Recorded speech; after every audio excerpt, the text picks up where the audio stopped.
하나님께서 새 창조를 하셨습니다. 새 창조를 하시고 자연세계를 회복시키시며 방주에서 나온 노아와 그의 후손들에게 뭐를 주셨죠? 복을 주셨다고 했어요. 생육하고 번성하고 충만하고 다스릴 수 있는 복을 하나님이 주셨기 때문에 노아와 그의 후손들이 그렇게 살아가더라는 거예요. 사람의 마음으로 계획하는 바가 어려서부터 악하다라고 하나님이 말씀하십니다. 그러나 이전과는 다르게 다시는 홍수로 벌하지 않겠다고 하나님이 약속해 주셨어요. 한 주간을 살아가면서 느끼는 게 하나님의 말씀처럼 느껴져요. 사람이 마음으로 계획하는 바가 선하기보다는 악하더라고요. 사람이 어릴 때부터 악하다. 성경의 말씀대로 우리의 모습이 악해요.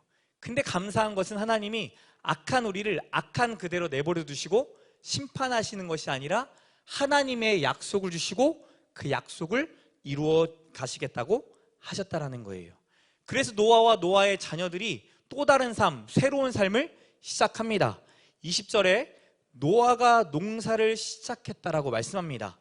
노아가 무슨 농사를 지었습니까? 20절 한번 보세요. 무슨 농사를 지었죠? 포도 농사를 지었어요. 노아와 그의 가족은 이 포도 농사를 지었대요. 그냥 지은 게 아니죠.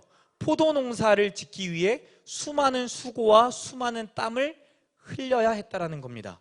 그렇게 열심히 수고하고 수확한 포도를 가지고 노아가 뭐를 만들었다라고 말합니까? 포도주를 만들었대요. 왜 굳이 많고 많은 음식 중에 왜 굳이 노아가 포도주를 만들었을까? 지금부터 약간 불안해지기 시작합니다. 상식적으로 생각해보면 포도로만 먹기에는 수확량이 너무 많을 수 있습니다. 싱싱하게 먹을 수 있는 기간은 제한적이죠. 그렇기 때문에 이것을 어떻게 보관해야 할지 고민할 수밖에 없습니다. 그러다 보니까 자연스럽게 뭐까지 가는 거예요? 포도주를 만드는 것까지 갈 수 있더라는 거예요. 이게 상식적인 생각이에요. 어찌되었건 노아가 이 포도를 가지고 포도주를 만들었는데 만들 뿐만 아니라 뭐예요? 마셔요. 마셨는데 여기에서 문제가 발생합니다. 우리 21절 말씀 같이 한번 읽겠습니다. 21절 말씀 시작.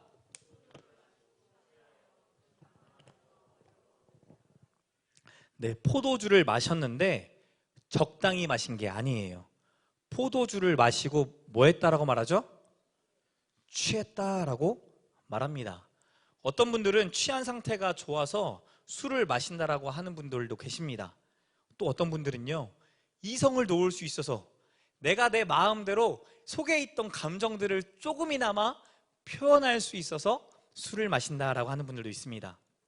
우리 인생이 너무나 벅차기 때문에 매 순간 긴장하고 살아가야 되는데 술을 먹으면 긴장이 조금 풀려서 느슨해져서 이 기분이 좋아서 마신다라고 하는 분들도 계세요.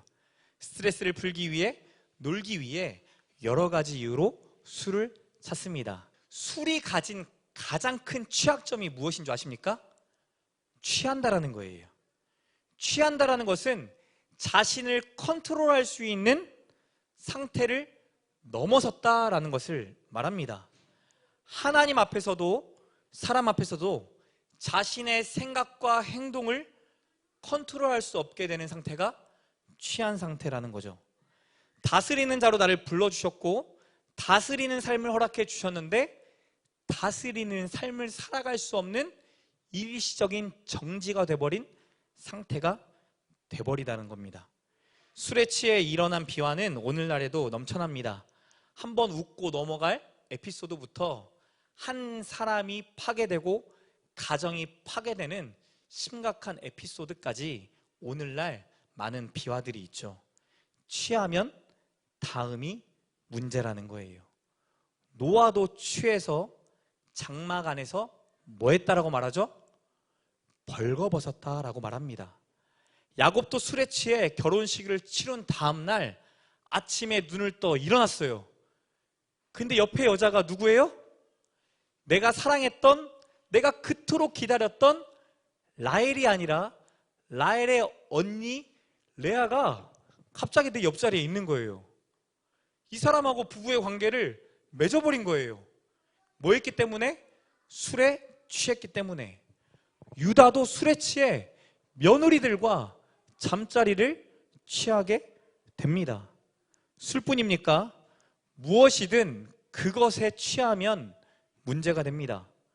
감정이든 돈이든 관계든 성이든 SNS든 게임이든 죄이든 뭐든지 그것에 취하면 모든 감각이 다 마비가 되어져 버려요.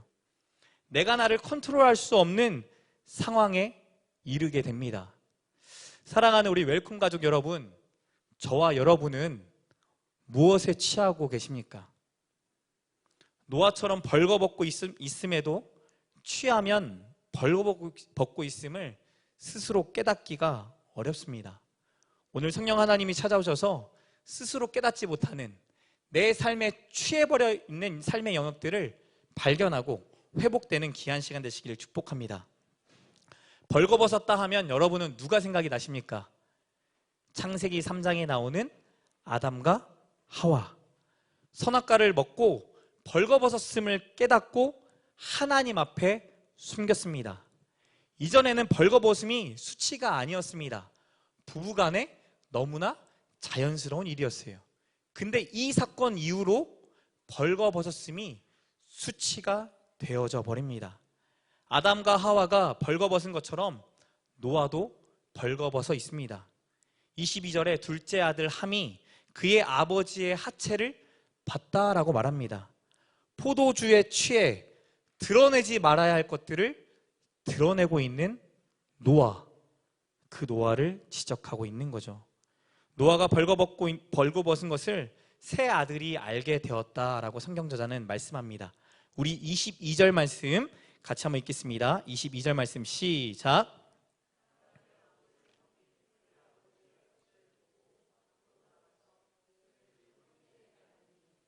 네, 둘째 함이 아버지의 장막에 들어갔습니다. 들어가 봤더니 아버지가 술이 취해 있고 옷이 벗겨져 있고 아버지의 하체를 보고 만 거예요. 그리고는 장막을 나왔죠. 나와서는 누구를 찾아갑니까? 형, 동생을 찾아가요. 형과 동생에게 자기가 봤던 것을 말하게 됩니다. 그럴 수 있지 않습니까? 우연히 본 거일 수 있으니까. 그런데 함의 반응이 뭔가 잘못된 것이다라는 것을 23절이 말씀하고 있습니다. 우리 23절 말씀 같이 읽겠습니다. 시작.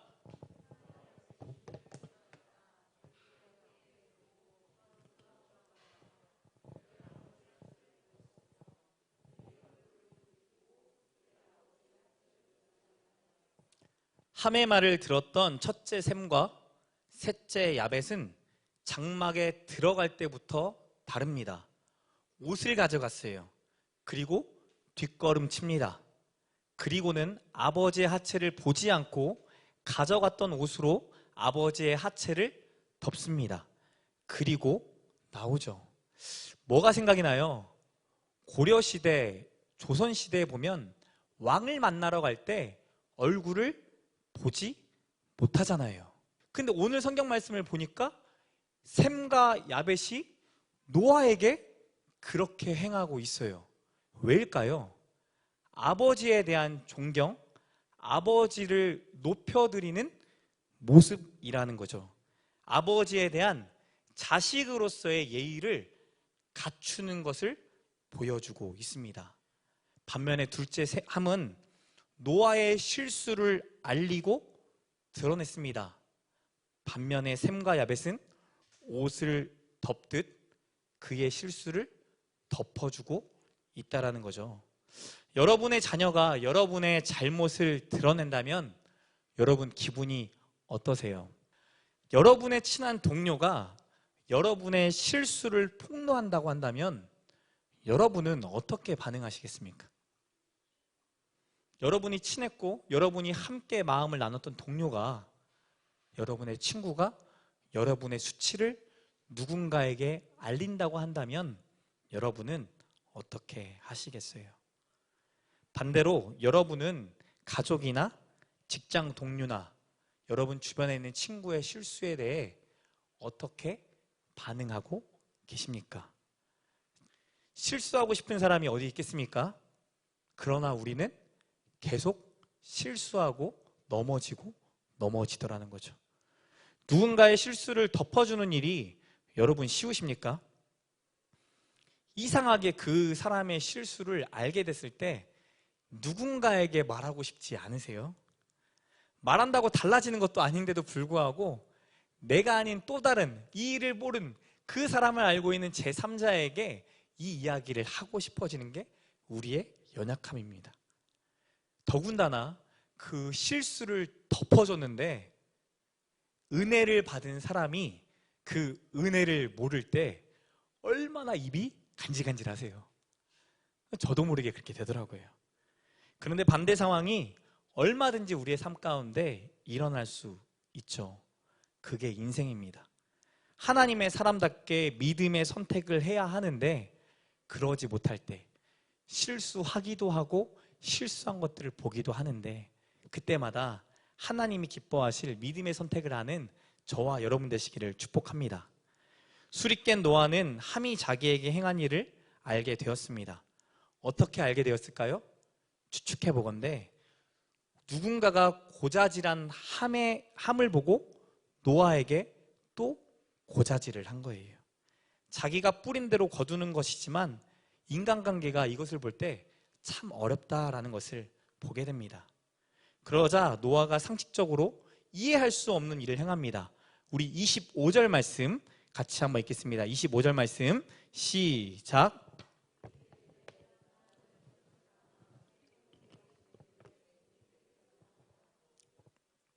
성경에서 사람이 사람을 처음으로 뭐 하는 장면이에요? 저주하는 장면이에요. 분명히 함이 잘못한 것이 맞습니다. 그러나 우리가 웬만해서는 누군가를 저주하지 않잖아요. 저주까지 한 것으로 보아 함이 아버지 노아에게 엄청난 수치를 주었다라는 것이죠. 26절, 27절에서도 셈과 야벳을 축복하면서 동시에 가나안이 종이 될 것이다 라고 계속 말합니다. 26절에 가나안은 셈의 종이 되고 27절에 가나안은 그의 종이 되게 하시기를 원하노라. 개인적으로 아비가 된 입장에서 어떻게 내 자녀를, 내 후손을 저주할 수 있나? 노아가 이해되지 않아요. 하나님은 저주하지 않으셨는데 사람이 사람을 저주할 수 있어요. 사랑하는 웰컴 가족 여러분, 더 초청 가족 여러분, 저주하지 마세요. 저주하지 마세요. 저주가 그대로 이루어지는 것이 아니라 저주가 그 사람의 마음에 남아요. 참 어려운 일이지만 저는 관계 속에서 꼭 지키려고 하는 게 있어요. 절대 적을 만들지 말자. 사람은 미워할 수도 있고 싫어할 수도 있습니다. 그런데 적을 만들면 그 적이 다시 돌아오게 돼 있더라고요. 오늘 말씀 가운데 우리의 입술을, 우리의 고백을 좀 돌아보셨으면 좋겠어요. 노아마저도 입술로 죄를 범하는데 우리의 입술은 어떤지, 축복하는 입술인지 저주하는 입술인지 돌아보시고, 저도 여러분도 하나님의 마음으로 축복하고 하나님의 마음으로 권면하고 함께 세워가는 믿음의 사람들 되시길 축복합니다. 또 이해가 되지 않는 것이 있습니다. 함이 잘못했어요, 사실은. 그죠? 노아에게 잘못했던 거는 그의 아들, 둘째 아들 함이었습니다. 그런데 노아가 저주하는 것은 함의 아들인 가나안을 저주해요. 이해가 되세요? 이해가 되지 않아요. 그래서 어떤 사람은 본문에 나와 있지 않지만 노아의 누드 폭로가 가나안과 뭔가 연관되어 있는 것이 아니냐, 누드를 폭로할 때 가나안이 뭔가 핵심적인 일을 했을 거다, 그렇기 때문에 노아가 가나안을 저주하지 않았냐라고 말하는 사람도 있어요. 또 어떤 주석에서는 창세기 9장 1절에 보면 하나님이 노아와 그의 아들들에게 복을 주셨다라고 말합니다.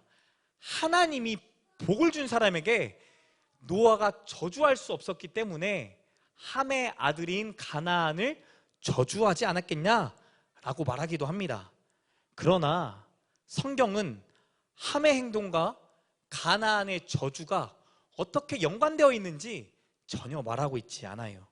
그저 함의 아들 가나안이 저주를 받았다, 그 아들을 저주한다 라는 결과만 있을 뿐입니다. 궁금하죠? 진짜 궁금해요. 제가 꼭 죽으면 천국 가가지고 노아 할아버지 만나가지고 이야기할 거예요. Hello, Noah? Why do you curse him? 이해가 되지 않아요, 진짜. 궁금하잖아요. 저만 궁금해요? 저 진짜 궁금하거든요. 노아 할아버지 만나갖고 할아버지 진짜 이해가 안 되는데 왜 어떻게 손주를 저주합니까? 저희 아버지만 봐도 손주를 너무나 사랑하세요. 너무 사랑해서 아끼는 게 할아버지의 마음인데 할아버지가 손주를 저주합니다. 진짜 이해가 안 돼요. 그리고 또 하나 이해가 되지 않는 게 있습니다. 그 이해가 되지 않는 부분은 노아가 말하는 저주의 내용이에요. 그 내용은 가나안이 종들의 종이 되기를 원한다라고 말합니다. 종들의 종이라는 표현은 종들 중에서도 가장 밑바닥, 가장 비천한 종이 되기를 바란다. 진짜 저주예요. 새로운 세상에 하나님이 이 노아라는 사람을 하나님의 대리 통치자로 세워주셨습니다. 이 사람은 모든 인류의 조상이에요. 근데 이 모든 인류의 조상인 노아가 마치 노예 제도를 만들고 있는 것처럼 보여집니다. 사람을 종으로 저주하는 노아가 정당한가? 질문이 머리에서 떠나지가 않아요. 모세율법에서도 보면 종이 6년을 봉사하면 자유하게 했습니다. 단 평생 종이 되고 싶은 경우는 내가 이 주인을 너무 섬기고 싶어서 주인을 너무나 사랑해서 종이 원하면 평생 종으로 남는 거예요. 있을 수 있어요. 고려시대, 조선시대, 우리나라 역사만 봐도 임금을 위해 목숨을 바치는 신하들이 있었잖아요. 그걸 보면 예상이 가능합니다. 그런데 근본적으로 볼 때 모세오경에서도 율법에서도 노예제도를 허락하는 것 같지는 않습니다. 사도 바울도 종의 제도에 대해 할 수만 있으면 자유하게 해라 라고 권면을 합니다. 주인을 탈출했던 오네시모를 감싸면서 전 주인이었던 빌레몬에게 정중하게 요구하죠. 종이 아니라 종 이상의 믿음 안에서의 형제로 대해주면 안 되겠냐라고 권면을 하기도 합니다. 하나님이 다스리시는 권한을 주시며 하나님의 형상으로 지어진 사람이 인격적인 관계를 맺으며 살게 하셨습니다. 누군가의 종이 되게 하신 게 아니에요. 여러분 직장 생활할 때 한번 생각해 보세요.